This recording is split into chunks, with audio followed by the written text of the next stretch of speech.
नमस्कार दोस्तों, स्वागत है आपका आज के मुख्य समाचारों में। जी हां दोस्तों, आपको यहां पर देखने को मिलेंगी सुबह से लेकर शाम तक की तमाम बड़ी खबरें मुख्य समाचार ब्रेकिंग न्यूज अपडेट्स के रूप में। तो चलिए दोस्तों, जान लेते हैं आज की पहली बड़ी खबर। मणिपुर से शुरू हुई कांग्रेस की न्याय यात्रा, राहुल गांधी बोले प्रधानमंत्री यहां आंसू पोंछने नहीं आए। सीएम बीरेन ने कहा राहुल के आने से स्थिति बिगड़ती। जी हां दोस्तों, कांग्रेस सांसद राहुल गांधी ने मणिपुर के थोबल से भारत जोड़ो न्याय यात्रा की शुरुआत की। यात्रा से पहले राहुल गांधी ने एक सभा को संबोधित करते हुए कहा कि मणिपुर में भाई बहन माता पिता आंखों के सामने मरे और आज तक हिंदुस्तान के प्रधानमंत्री मणिपुर में आपके आंसू पहुंचने गले मिलने नहीं आए, ये शर्म की बात है। उधर मणिपुर के मुख्यमंत्री एन बीरेन सिंह ने राहुल गांधी की यात्रा को लेकर संदेह जताया। सीएम ने कहा कि राज्य में मौजूदा स्थिति को देखते हुए क्या यह रैली आयोजित करके राजनीति करने का समय है? यह वास्तव में भारत तोड़ो यात्रा है, न कि भारत जोड़ो यात्रा है। हमें संदेह है कि राहुल गांधी ने इसमें गड़बड़ी की है। वे जब भी आते हैं तो दिक्कत हो जाती है। इस बार मणिपुर अलर्ट पर है। वहीं दोस्तों, राहुल के साथ अशोक गहलोत, सचिन पायलट, दिग्विजय सिंह, सलमान खुर्शीद, आनंद शर्मा और राजीव शुक्ला जैसे कई सीनियर नेता मणिपुर पहुंचे। इसके बाद दोस्तों, अगली बड़ी खबर। गुजरात में काइट फेस्टिवल, जयपुर में गोविंद देव जी का पतंगों से श्रृंगार। मोदी दिल्ली में पोंगल त्योहार में शामिल हुए, गाय की पूजा भी की। जी हां दोस्तों, देश भर में रविवार को मकर संक्रांति का उत्सव मनाया गया। कुछ लोग इसे आज भी मना रहे हैं। यह त्योहार दक्षिण भारत में पोंगल, मकर विलक्कू और पेड़ा पांडुगा, उत्तर भारत में मकर संक्रांति, लोहड़ी और देवडोली, मध्य भारत में उत्तरायण, पूर्व में बिहू के नाम से मनाया जाता है। प्रधानमंत्री नरेंद्र मोदी दिल्ली में पोंगल त्योहार में शामिल हुए। उन्होंने गुड़ और चावल से भगवान सूर्य का प्रसाद बनाया और गाय की पूजा की। यहां उन्होंने तमिल समुदाय के लोगों को संबोधित करते हुए कहा कि पोंगल का पर्व एक भारत श्रेष्ठ भारत की राष्ट्र भावनाओं को दर्शाता है। वहीं दोस्तों, गुजरात में उत्तरायण के अवसर पर इंटरनेशनल काइट फेस्टिवल मनाया जा रहा है। गृह मंत्री अमित शाह ने अहमदाबाद में रविवार को जगन्नाथ मंदिर में पूजा अर्चना की और पतंग उड़ाई। इसके अलावा राजस्थान के जयपुर में आराध्य देव गोविंद देव जी का मकर संक्रांति के मौके पर पतंगों से श्रृंगार किया गया। इसके बाद दोस्तों, अगली बड़ी खबर। मालदीव बोला भारत 15 मार्च तक सैनिक निकाले। इंडियन हाई कमिश्नर से मीटिंग के बाद राष्ट्रपति ऑफिस ने कहा यही मुइज़ सरकार की नीति। जी हां दोस्तों, मालदीव के राष्ट्रपति मोहम्मद मुइज़्ज़ो ने आधिकारिक तौर पर भारत को अपने सैनिक हटाने के लिए 15 मार्च तक का समय दे दिया है। रविवार को मीडिया से बात करते हुए मालदीव के प्रेसिडेंट ऑफिस के प्रवक्ता अब्दुल्ला नजीम इब्राहिम से इसकी जानकारी दी गई। उन्होंने कहा कि भारतीय सैनिक मालदीव में नहीं रह सकते हैं। राष्ट्रपति मुइज़्ज़ो और उनकी सरकार की यही नीति है। मालदीव के मीडिया ने यहां की सरकार के हवाले से बताया कि मालदीव में फिलहाल 88 भारतीय सैनिक मौजूद हैं। दोनों देशों के बीच सैनिकों को हटाए जाने से जुड़ी बातचीत के लिए हाई लेवल कमेटी बनाई गई है। इस कमेटी से रविवार को मालदीव के विदेश मंत्रालय के साथ पहली बैठक की गई। इस मीटिंग में भारत के हाई कमिश्नर मुन्नू महावर भी मौजूद रहे। इसके बाद दोस्तों, अगली बड़ी खबर। सपने में आए राम जी ने कहा 22 जनवरी को अयोध्या नहीं आएंगे, बोले तेज प्रताप यादव।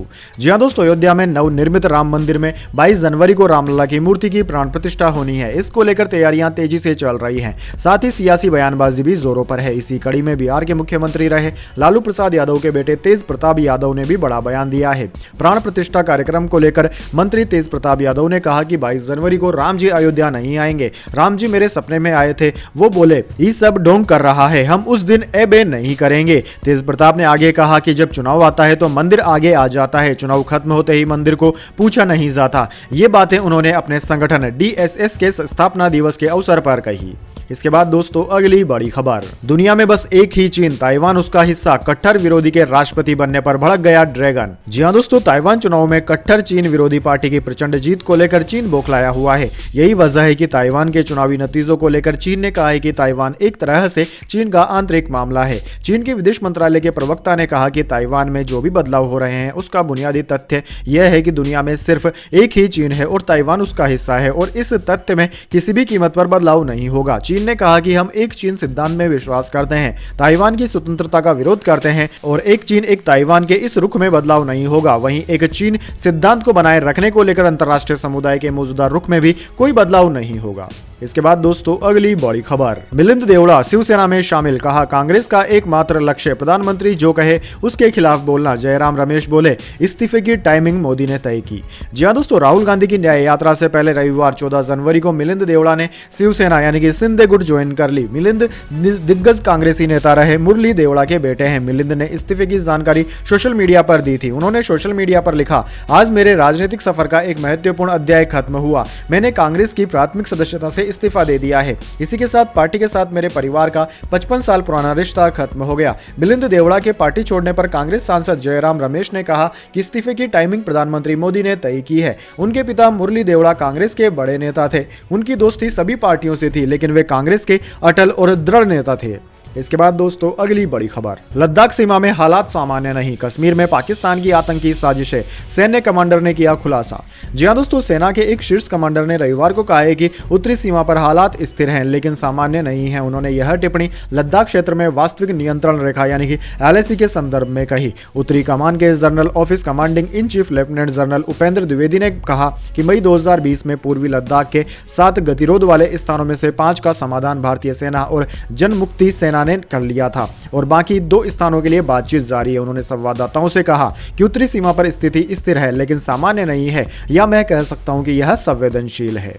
इसके बाद दोस्तों अगली बड़ी खबर, राम मंदिर मूर्ति प्राण प्रतिष्ठा समारोह, भजनलाल सरकार ने किया बड़ा ऐलान।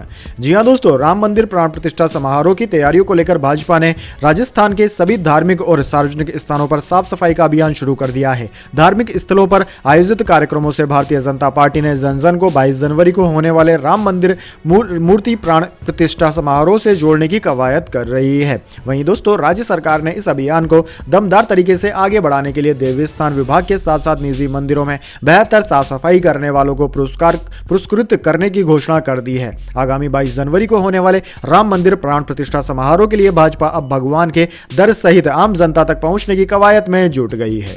इसके बाद दोस्तों अगली बड़ी खबर, दिल्ली में अंगीठी जलाकर सो रहे 6 लोगों की मौत, इनमें 4 एक ही परिवार के। 5 राज्यों में शीतलहर, 22 ट्रेनें लेट, 11 फ्लाइट डाइवर्ट।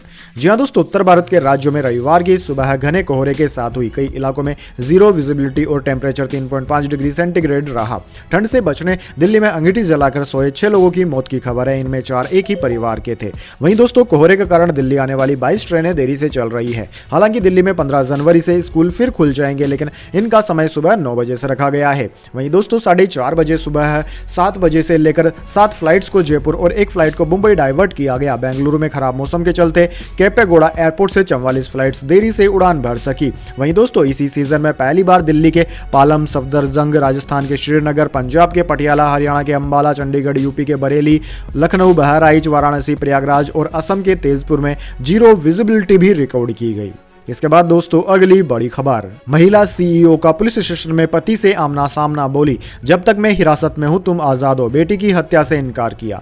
जी हां दोस्तों, बेंगलुरु की महिला CEO सूचना सेठ और उसके पति वेंकट रमन का गोवा के कैलकुंड पुलिस स्टेशन में शनिवार को आमना सामना हुआ। सूचना और उसके पति ने एक दूसरे से मिलने की इच्छा जताई थी। पुलिस ने उन्हें 15 मिनट मिलने की इजाजत दी। इस दौरान सूचना ने कहा कि जब तक मैं पुलिस कस्टडी में हूं तुम आजाद हो, तुम्हारी वजह से आज मेरी यह हालत हुई है। सूचना ने 4 साल के बेटे की हत्या के आरोप से भी इनकार कर दिया। पति वेंकट ने भी अपनी भड़ास निकाली और पूछा कि जब तुमने बच्चे को नहीं मारा तो उसकी मौत कैसे हुई। वेंकट शनिवार को अपना बयान दर्ज कराने के लिए अपने वकील के साथ गोवा के केलकुंड पुलिस स्टेशन पहुंचे थे। बेटे के मर्डर के वक्त वे इंडोनेशिया में थे। पुलिस से बेटे की मौत की खबर मिलने के बाद वे 9 जनवरी को भारत आए और 10 जनवरी को बेंगलुरु में बेटे का अंतिम संस्कार किया। इसके बाद दोस्तों अगली बड़ी खबर, क्रिप्टो को लेकर बड़ा खुलासा, कंट्रोल करने की है पहले जरूरत। GTRI ने बताया कैसे होगा यह काम। जी हां दोस्तों, आर्थिक शोध संस्थान वैश्विक व्यापार शोध पहल का मानना है कि भारत को अपने क्रिप्टो उत्पाद और सेवाओं से संबंधित मुद्दों से निपटने के लिए एक रेगुलेटरी सैंडबॉक्स दृष्टिकोण पर विचार करने की जरूरत है। रेगुलेटरी सैंडबॉक्स आमतौर पर नियंत्रित परीक्षण के नियामकीय माहौल में नए उत्पादों या सेवाओं के लाइव परीक्षण को संदर्भित करता है। इसके लिए नियामक परीक्षण के सीमित उद्देश्य के लिए कुछ छूट की अनुमति दे सकते हैं। वहीं दोस्तों GTRI की रिपोर्ट में कहा गया है कि अमेरिका में नियमित वित्तीय प्रणाली में क्रिप्टो की स्वीकार्यता के मद्देनजर यह देखने की जरूरत है कि भारत में आने वाले महीनों में क्रिप्टो नीति कैसे विकसित होती है। इसमें कहा गया है कि नई अमेरिकी कार्यवाही का वैश्विक पूंजी प्रवाह, सोने की कीमत, विदेशी व्यापार पर प्रभाव पड़ेगा। ऐसे में हमारे लिए इसको लेकर बिना किसी नियमन के रहना संभव नहीं है। इसके बाद दोस्तों जाने अगली बड़ी खबर, लेकिन उससे पहले मेरी आपसे छोटी सी रिक्वेस्ट है, अगर दोस्तों आपको अभी तक हमारी न्यूज़ पसंद आई है तो इसे एक छोटा सा लाइक जरूर दे दीजिए, और अगर आपको पसंद नहीं आई है तो बेशक आप डिसलाइक भी कर सकते हैं, लेकिन दोस्तों लाइक और डिसलाइक जरूर कीजिए, क्योंकि दोस्तों यही हमारी मेहनत का फल होता है और इसी से हमें पता चलता है कि आपको हमारी वीडियोज पसंद आ रही है या नहीं। तो चलिए दोस्तों जान लेते हैं आज की अगली बड़ी खबर। टेस्ला का भारत के लिए $30 अरब का प्लान तैयार, प्लांट और चार्जिंग इंफ्रास्ट्रक्चर भी बनाएगी। जी हाँ दोस्तों, इलेक्ट्रिक वाहन क्षेत्र की दिग्गज कंपनी टेस्ला ने भारत में निवेश के लिए लिए लगभग $30 अरब का प्लान बना लिया है। कंपनी की इस संबंध में वार्ता सकारात्मक दिशा में आगे बढ़ रही है। टेस्ला ने भारत के लिए 5 साल का निवेश प्लान बनाया हुआ है। यह चर्चा है कि केंद्र सरकार की नई ईवी पॉलिसी जल्द आने वाली है। टेस्ला को फिलहाल नई नीति के सामने आने का ही इंतजार है। वहीं दोस्तों, हिंदुस्तान टाइम्स ने सूत्रों के हवाले से छापी रिपोर्ट्स में बताया है कि यदि टेस्ला भारत आने का फैसला करती है तो यह देश में सबसे बड़ा विदेशी निवेश होगा। टेस्ला के प्रोजेक्ट से जुड़ी चर्चाओं में शामिल सूत्रों ने बताया है कि टेस्ला की योजना है कि वह अपने प्लांट पर करीब $3 अरब निवेश करेगी। इसके बाद दोस्तों, अगली बड़ी खबर, लोकसभा चुनाव में बीजेपी बनेगी सबसे बड़ी पार्टी, लेकिन कांग्रेस सांसद शशि थरूर ने किया दावा। जी हां दोस्तों, कांग्रेस सांसद शशि थरूर ने सत्तारूढ़ भारतीय जनता पार्टी यानी कि बीजेपी के आगामी आम चुनाव में सबसे बड़ी पार्टी बनने की भविष्यवाणी की है। उन्होंने दावा किया है कि बीजेपी को पिछली बार से कम सीटें मिलेगी, लेकिन उनकी सीटों की संख्या कम होगी। उन्होंने कहा कि लोकसभा चुनाव में बीजेपी सबसे बड़ी पार्टी बनकर उभरेगी, हालांकि उनकी सीटों में उल्लेखनीय कमी आएगी। ऐसे में राष्ट्रीय जनतांत्रिक गठबंधन एनडीए दलों का बीजेपी से विश्वास कम होगा। यह भी हो सकता है कि बीजेपी के सहयोगी उसकी बजाय विपक्षी गठबंधन का समर्थन करें। पीटीआई के मुताबिक शशि थरूर ने कहा कि अगर इंडिया अलायंस राज्यों में सीट बंटवारे का समझौता ठीक से कर लेता है तो विपक्ष को हार से बचाया जा सकता है। उन्होंने कहा कि केरल में सीपीआईएम और कांग्रेस के लिए सीट बंटवारे के समझौते पर सहमत होना मुश्किल है। इसके बाद दोस्तों, अगली बड़ी खबर, न्यूजीलैंड ने पाकिस्तान को 21 रन से हराया। एलन की विस्फोटक 50, काम न आए बाबर के 64 रन। सीरीज में 2-0 से आगे हुई टीम। जी हां दोस्तों, न्यूजीलैंड ने पाकिस्तान को दूसरे टी20 में 21 रन से हरा दिया। हैमिल्टन के सेंडन पार्क स्टेडियम में न्यूजीलैंड ने पहले बैटिंग की। टीम ने 8 विकेट पर 194 रन बनाए। पाकिस्तान की टीम 19.3 ओवर में 173 रन ही बना सकी। वहीं दोस्तों, न्यूजीलैंड से ओपनर फिन एलन ने 41 बॉल पर 74 रन की विस्फोटक पारी खेली। वहीं पाकिस्तान से बाबर आजम और फकर जमान ने 50 लगाई, लेकिन दोनों अपनी टीम को जिता नहीं सके। वहीं दोस्तों, दूसरे टी20 में जीत के साथ न्यूजीलैंड ने 5 मैचों की सीरीज में 2-0 की बढ़त बना ली है। तीसरा टी20 मैच 17 जनवरी को डुनेडिन में खेला जाएगा। इसके बाद दोस्तों, अगली बड़ी खबर, चाइनीज बाजे से 2 लोगों की मौत। हैदराबाद में आर्मी जवान की गर्दन कटी। गुजरात में 5 साल की मासूम की जान गई। जी हां दोस्तों, हैदराबाद में चाइनीज बाजे की चपेट में आने से सेना के जवान की मौत की खबर है। यह घटना शनिवार देर शाम की है, जब वे अपनी ड्यूटी पूरी करने के बाद घर जा रहे थे। पुलिस ने मामला दर्ज कर जांच शुरू कर दी है। उधर दोस्तों, गुजरात में पिता के साथ बाइक पर जा रहे 5 साल के बच्चे की पतंग के मांझे से गर्दन कट गई। बच्चे को लहूलुहान हालत में हॉस्पिटल ले जाया गया, लेकिन इलाज शुरू होने से पहले ही उसने दम तोड़ दिया। वहीं दोस्तों, हैदराबाद में विशाखापट्टनम के रहने वाले कोटेश्वर रेड्डी सैनिक अस्पताल में ड्राइवर थे। वे अपनी ड्यूटी पूरी करने के बाद रेड्डी अट्टापुर स्थित अपने आवास जा रहे थे। लैंगरहोज फ्लाईओवर पर वे अचानक चीन में बने लाइलोन धागे की चपेट में आ गए, जिससे उनकी गर्दन कट गई। उन्हें अस्पताल ले जाया गया, जहां इलाज के दौरान उनकी मौत हो गई। इसके बाद दोस्तों, अगली बड़ी खबर, इंडियन आर्म फोर्स दुनिया की बेस्ट फोर्स में से एक। आईएएफ चीफ वीआर चौधरी बोले, हमें विदेशी मदद पर निर्भर रहने की जरूरत नहीं। जी हां दोस्तों, वायुसेना प्रमुख air chief marshal VR Chaudhari ने कहा है कि इंडियन आर्म फोर्स दुनिया की सर्वश्रेष्ठ सेनाओं में से एक है। युद्ध की अनगिनत चुनौतियों का सामना करने के लिए बदलते समय के साथ इंडियन आर्म फोर्स में बदलाव आया है। वीआर चौधरी ने यह बात रविवार को दिल्ली कैंट के मानेकशॉ सेंटर में आयोजित 8वें सशस्त्र बल पूर्व सैनिक दिवस कार्यक्रम में कही है। उन्होंने कहा है कि पूर्व सैनिकों के नेतृत्व और दूरदर्शिता ने ही आज की आर्म फोर्स की नींव रखी थी। आज का दिन उन सभी पूर्व सैनिकों को याद करने का भी दिन है, जिन्होंने देश के लिए अपने प्राण न्यौछावर कर दिए। हमारी संवेदनाएं और प्रार्थनाएं उन लोगों के परिवारों के साथ है। इसके बाद दोस्तों, अगली बड़ी खबर, गोफर्स्ट एयरलाइन को खरीदने के लिए 31 जनवरी तक का मौका। स्पाइस जेट दौड़ में सबसे आगे। जी हां दोस्तों, कर्ज में डूबकर बंद हो चुकी गोफर्स्ट एयरलाइन को खरीदने के लिए निवेशकों को 31 जनवरी तक का मौका दिया गया है। गोफर्स्ट ने पिछले साल मई में दिवालिया होने की अपील दाखिल कर दी थी। कर्जदाताओं ने इसे कई बार बेचने की असफल कोशिश कर ली है। अब स्पाइस जेट समेत अन्य कंपनियों के रुचि दिखाने के बाद एक बार फिर से गोफर्स्ट को बेचने की कोशिश की जा रही है। दोस्तों, मामले की जानकारी रखने वाले बैंकिंग सेक्टर से जुड़े सूत्रों ने मिंट को बताया कि वाडिया समूहों के मालिकाना हक वाली गोफर्स्ट एयरलाइन के बिकने की संभावना बढ़ गई है। इसलिए कर्ज देने वाले बैंकों ने एक और प्रयास करने का फैसला किया है। कर्जदाताओं ने गोफर्स्ट को बेचने के लिए निविदाएं आमंत्रित की है। यदि इस बार अच्छी निविदाएं आती है तो कर्जदाता इसे बेचकर अपना काफी पैसा वापस हासिल करने की उम्मीद लगाए बैठे हैं। इसके बाद दोस्तों, अगली बड़ी खबर, 40 साल बाद बोलेंगे दतिया के मौनी बाबा। राम मंदिर बनने तक अन्न त्याग कर रखा था मौन व्रत, अयोध्या से आमंत्रण का इंतजार। जी हां दोस्तों, दतिया जिले के मौनी बाबा 40 साल बाद अपना मौन व्रत तोड़ेंगे। उन्होंने 1984 में मौन व्रत धारण किया था। जब तक अयोध्या में राम मंदिर नहीं बन जाता तब तक वे नहीं बोलेंगे। तब से वे छोटे चौक बोर्ड पर लिखकर लोगों को अपनी बात कहते रहते हैं और उनकी बातों का जवाब देते हैं। बाबा 22 जनवरी को अयोध्या में मौन व्रत तोड़ना चाहते हैं। इसके लिए वे आमंत्रण का इंतजार कर रहे हैं। वहीं दोस्तों मौनी बाबा का नाम राम भक्त मोहन है। वे दामोदर दास मौनी के शिष्य हैं और दतिया जिले के उन्नाव बालाजी के रहने वाले हैं। फिलहाल वे दतिया के पीताम्बरा पीठ मंदिर के आगे अनामय आश्रम के पास रहते हैं। इसके बाद दोस्तों अगली बड़ी खबर, इजराइल हमास युद्ध के 100 दिन हुए पूरे, अब तक नहीं रिहा हुए सभी बंधक।